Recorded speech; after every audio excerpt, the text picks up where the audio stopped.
In the last 48 hours, the Trump administration did something that most foreign policy experts thought was completely off the table, something that violates every principle of international diplomatic norms, and something that is going to fundamentally reshape the relationship between the United States and China for generations. Let me break down exactly what the Taiwan Arms Acceleration Act means, because the mainstream media in the United States is barely covering this story. And when they do, they're completely underselling how catastrophic this decision is.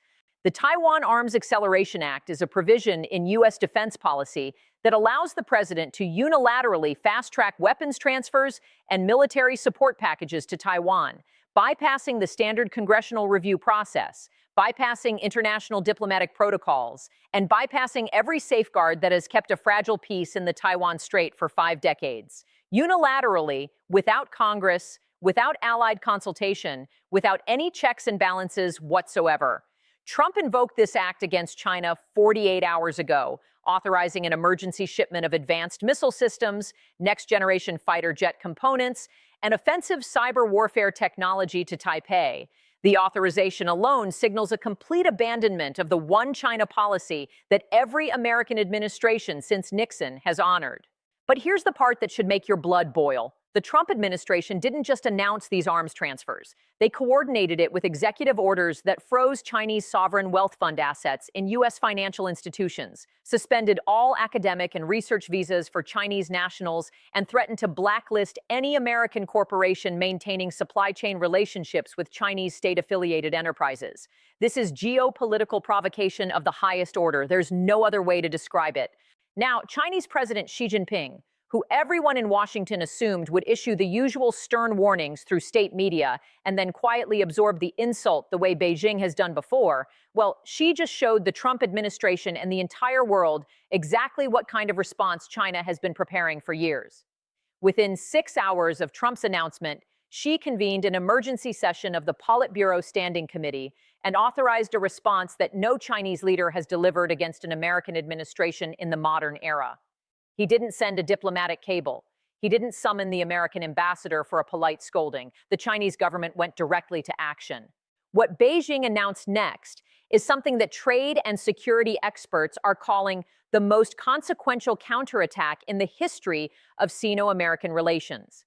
China invoked its export control law and its unreliable entity list provisions simultaneously, a combination of legal instruments that gives Beijing sweeping authority to restrict or completely halt exports of materials deemed essential to Chinese national security and economic interests.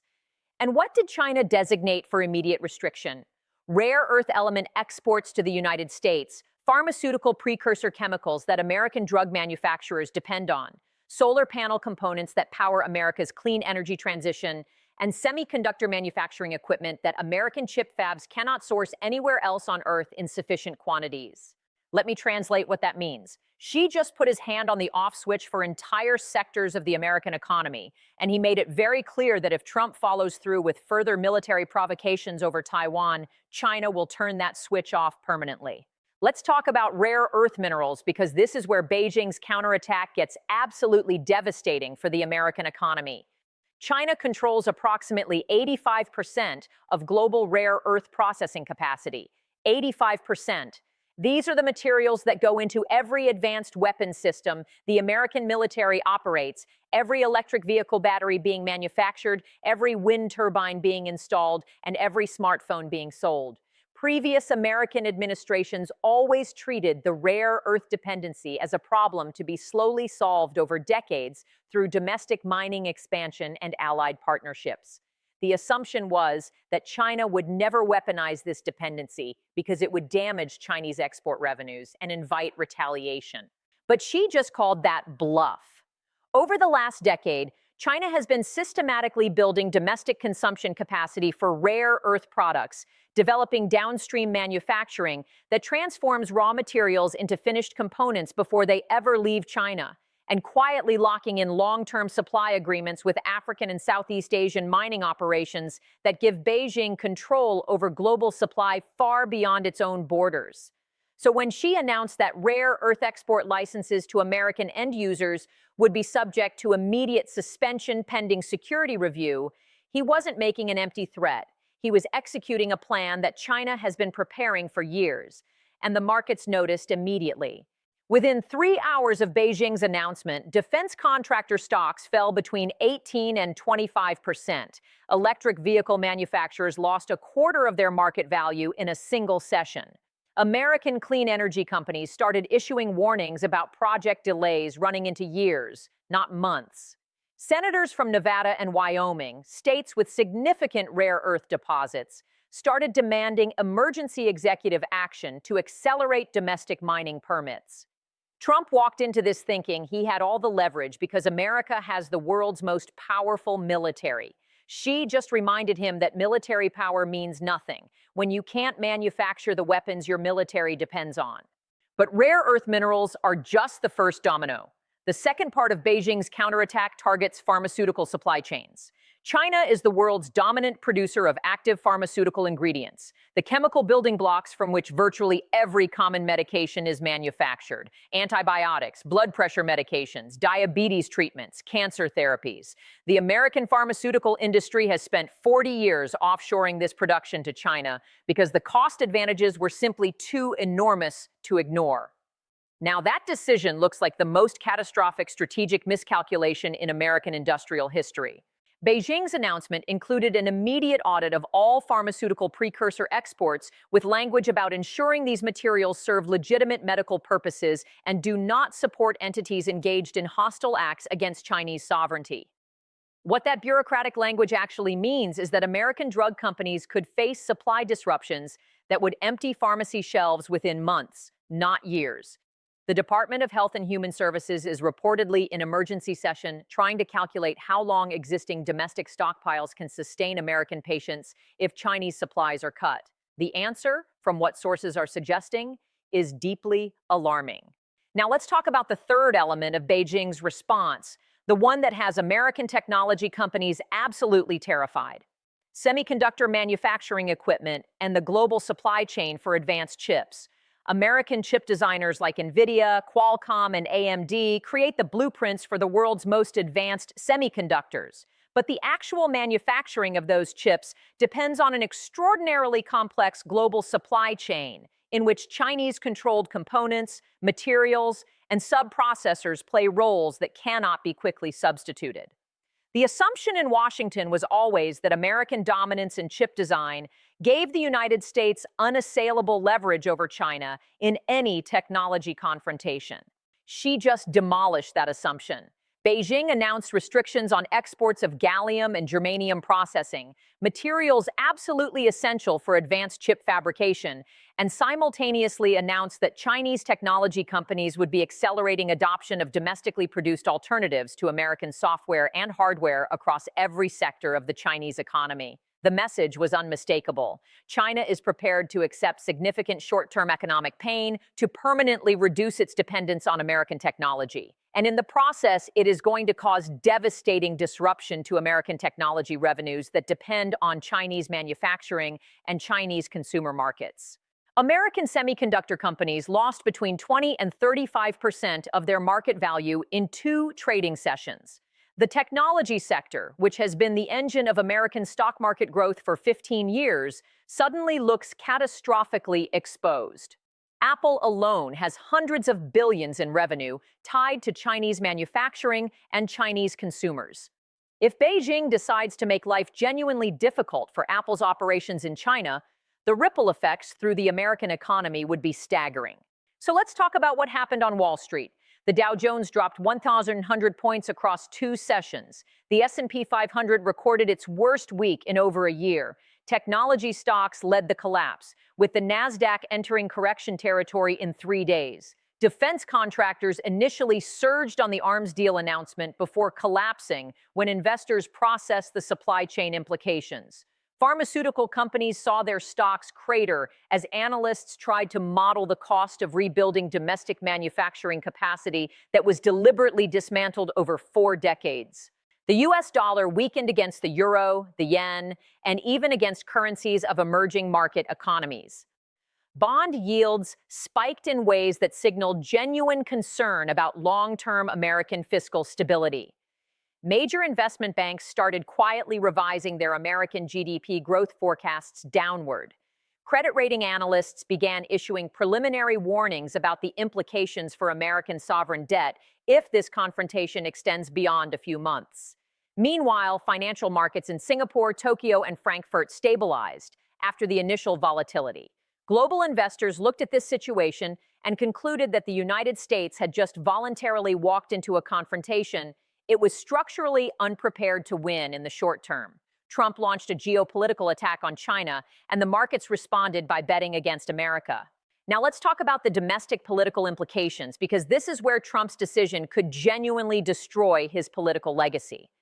Trump thought he was going to score easy points with his base by looking tough on China, a posture that has always polled well in American politics. But he completely miscalculated how this would play out in the states and industries that actually define his political coalition: Arizona, Texas, Ohio, Michigan. These are states with enormous exposure to Chinese trade, Chinese manufacturing partnerships, and Chinese consumer markets. Semiconductor fabs in Arizona, auto parts manufacturers in Ohio and Michigan, technology company campuses in Texas. These are not Democratic strongholds. These are Trump country. And the executives and workers in these industries are not watching this situation with patriotic pride. They are watching it with existential dread. The Republican governor of Arizona called the Taiwan Arms Acceleration Act a jobs destruction program for his state. Republican senators from Texas started demanding immediate diplomatic back-channel communications with Beijing. Business associations across the industrial Midwest began running emergency advertising campaigns demanding de-escalation. This is Trump's base not just expressing concern, but actively mobilizing against him in ways that could reshape the Republican Party's relationship with American industry. A Snap poll conducted in the immediate aftermath showed that 61% of Americans believe the Trump administration acted recklessly in this confrontation. Among registered Republicans in states with significant manufacturing exposure to China, that number reaches 57%, which is a stunning repudiation of a Republican president from within his own coalition on a national security issue. Trump has consistently maintained strong Republican support on China policy precisely because the politics have always favored looking tough. Those politics just changed overnight.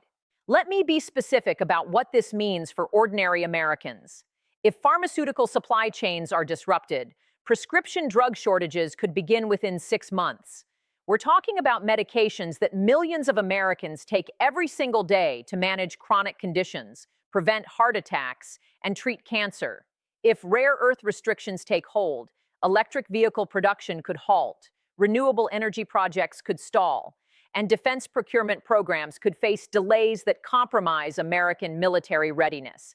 The construction industry faces its own crisis as Chinese-sourced components for electrical systems, HVAC equipment, and building materials become unavailable or extraordinarily expensive. Agriculture faces a separate catastrophe. American farmers have spent years developing Chinese export markets for soybeans, corn, pork, and beef. Beijing has already announced a comprehensive review of American agricultural import licenses. Farmers in Iowa, Nebraska, Kansas, and Missouri who rebuilt their businesses around Chinese export demand are facing the prospect of losing that market permanently. Farm bankruptcies, which were already elevated, could accelerate dramatically. Rural communities that form the geographic and cultural core of Trump's political coalition are about to absorb devastating economic blows. For what? Because Trump wanted to look strong. Because he thought he could provoke China over Taiwan without consequence. Because his advisors apparently failed to explain that the global economy is not organized in a way that allows the United States to throw around military provocations without absorbing economic counterattacks. Now, while Trump has been accelerating this confrontation, Xi has been doing the opposite of what Washington expected. Rather than simply retaliating bilaterally, China has spent the past 72 hours conducting an intensive diplomatic offensive designed to build international support for Beijing's position and isolate the United States in global forums. Xi spoke with the leaders of Germany, France, and the European Union. He called the heads of government of Brazil, South Africa, and Saudi Arabia. He convened an emergency consultation with ASEAN leaders about regional stability. The message from all of these conversations was consistent and, from an American strategic perspective, profoundly alarming. China positioned itself as the defender of international stability, rules-based order, and the principle that great power relationships must be governed by negotiation rather than unilateral provocation. And many of America's traditional partners found that message uncomfortably persuasive, because Trump's behavior over the past several years has made it genuinely difficult for allied governments to reflexively defend American decision-making. Germany announced it was sending a high-level diplomatic delegation to Beijing for consultations. France called for an emergency UN Security Council session. Saudi Arabia, which has been carefully managing its relationships with both Washington and Beijing, issued a statement calling for immediate de-escalation that was notably even-handed in a way that would have been unthinkable 5 years ago. Every single one of these diplomatic signals represents a further erosion of the American alliance network that took generations to build. Let's talk about the legal and institutional nightmare Trump just created. Because beyond the economic catastrophe, there is a serious question about whether the Taiwan Arms Acceleration Act, as implemented, violates existing treaty obligations, congressional arms export oversight requirements, and the foundational diplomatic understandings that have governed American policy in the Taiwan Strait since 1979. Legal scholars across the political spectrum are raising alarms about the precedent being set. If a president can unilaterally abandon a 50-year diplomatic framework through executive action, the entire architecture of American foreign policy commitments becomes meaningless. Allied governments are watching and drawing their own conclusions. If the United States can walk away from the one China policy that every American administration has honored, what other foundational commitments are contingent on presidential mood? NATO allies are quietly asking whether American security guarantees mean what they used to mean. Asian partners who have organized their entire security posture around American reliability are reconsidering their assumptions in real time. So where does this go from here? The best-case scenario is that back-channel communications between American and Chinese military establishments, which reportedly began within hours of the crisis erupting, produce enough mutual understanding to prevent further escalation. Both sides find face-saving frameworks that allow them to gradually step back from the brink. Economic damage is real but temporary. Diplomatic relationships are strained but not broken. But anyone who has watched Trump operate knows that he does not de-escalate when he can escalate. The more likely scenario is that Trump interprets any Chinese diplomatic outreach as weakness and responds with additional provocations. China, unwilling to be seen as backing down before its domestic audience, implements further economic restrictions. American consumers begin feeling the effects in pharmacies, at gas stations, and in electronics stores. The economic pain becomes impossible to ignore. And Trump, rather than acknowledging that his decision-making caused this, blames China, blames the media, blames Democrats, and doubles down. At that point, we enter genuinely dangerous territory, not just economically dangerous, but strategically dangerous. Because when great powers get locked into escalatory cycles driven by domestic political constraints on both sides rather than rational strategic calculation, the historical record suggests that catastrophic miscalculations become possible. We have seen this movie before. We know how it ends when leaders prioritize domestic political optics over genuine national interest. If you're watching this from outside the United States, you need to understand what you're witnessing. An American president has unilaterally abandoned a 50-year diplomatic framework, triggered an economic confrontation with the world's second-largest economy, weakened the American alliance network, crashed American financial markets, and put American supply chains for pharmaceuticals, technology, and defense at serious risk, all in a single 48-hour period, all apparently without a coherent plan for what comes next. If you're American, you need to understand that your government just picked a fight it was not prepared to win, damaged its own economy, alarmed its own allies, and demonstrated to Beijing and to every watching government around the world that American foreign policy under this administration is driven by impulse rather than strategy. This is not normal. This is not acceptable. This is your government making your life demonstrably worse and making the world demonstrably more dangerous for reasons that serious strategic analysts across the ideological spectrum cannot adequately explain. You need to demand accountability. You need to call your representatives and make clear that reckless geopolitical adventurism that crashes markets and threatens drug supplies is not something you will tolerate without political consequences. Because if Trump faces no meaningful pushback on this, if there are no political costs for this level of strategic recklessness, the next provocation will be worse. Let me close by talking about what this moment means for American power in the long arc of history. Because even if this immediate crisis is somehow managed and contained, something has fundamentally changed. The world has just watched the United States voluntarily demonstrate the limits of its own leverage. It has watched American markets punish American decisions. It has watched American allies hesitate before reflexively siding with Washington. It has watched China absorb an American provocation and respond with precision, discipline, and strategic coherence that sharply contrasted with the chaos emanating from the White House. Countries around the world are updating their models of American reliability and American power, not because they want America to be weak, but because they are rationally processing the evidence being generated in real time. Investment decisions are being reconsidered. Alliance commitments are being quietly reevaluated. Alternative arrangements that reduce exposure to American unpredictability are being accelerated. This is how American preeminence erodes, not through military defeat, not through the rise of a superior alternative, but through the steady accumulation of self-inflicted credibility wounds that cause the world to slowly, quietly, rationally begin organizing itself around the assumption that America cannot be depended upon. Trump is engineering this outcome while sincerely believing he is doing the opposite. He is shrinking American power while insisting he is expanding it. He is driving away the relationships and institutions that make American power meaningful while claiming he is making America great. The consequences of what began 48 hours ago will be felt for years in pharmaceutical shortages and factory closures, in strained alliances and emboldened rivals, in the quiet decisions made in capitals around the world to build systems and relationships that do not depend on American participation or American goodwill. We are watching in real time an American president do more damage to American global standing than any foreign adversary has managed to inflict in decades.